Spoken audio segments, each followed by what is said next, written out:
I really adore small spaces. I think my dream in life is to actually live in a tree house. And me and my fiance needed a new place to stay at night.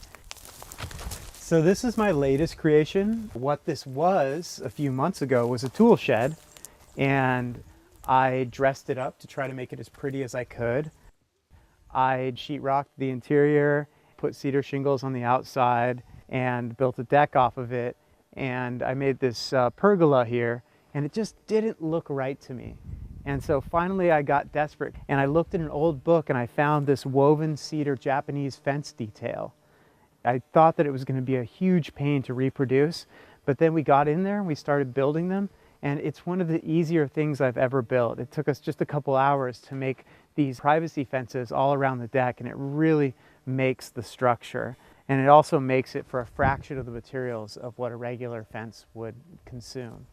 And it's messy. And a tiny little room with a wood stove and a shelf for clothes, and it's really all I need. How big is this? 8 by 12. Just an old shed, insulation, sheetrock, electricity. Me and my fiance work all the time, and so honestly, we wake up and we leave and we come back here and maybe watch a movie and go to sleep, and so it's just a little place to crash out. It definitely limits the things you need. I don't need a giant home entertainment center because it's my Macintosh and my 2 speakers here, and there's always more things to spend money on in life. And when I'm watching, like, say, Thor the Destroyer, some of the sci-fi is a little too small and it's irritable, but, you know, small sacrifices. Where's your closet?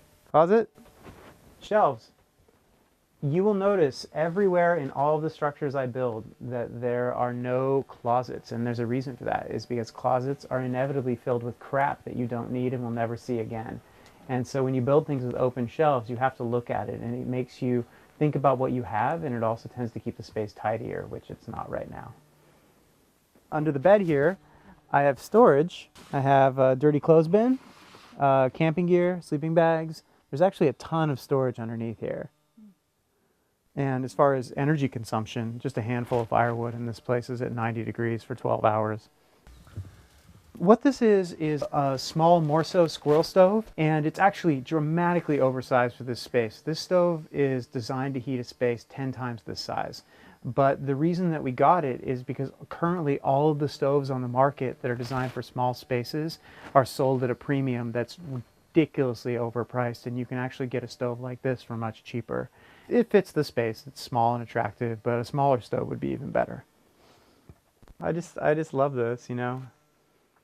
Before I lived on an organic farm, I lived in my truck with a surfboard, and I traveled a lot. And I just got used to living out of tents and living in vans. I realized that I like that lifestyle. I feel weird having a big house. I feel comfortable in a small space. And I don't see any reason for it. I mean, my house takes me 5 minutes to clean. And you can make something really beautiful when it's small because you can afford it. If you notice the kind of spaces that people gravitate towards, people are drawn in ways that are counterintuitive to low ceilings. People love nooks. And I also think it might have to do with growing up on boats. I lived a lot when I was younger on sailboats and small boats with my parents. And I just got comfortable being in a tiny little berth shoved off in the corner. So maybe that's what feels like home to me. I think my dream is to take a space about 2/3 of this size and put it about 30 feet up in a tree. I think that would be the perfect house for me.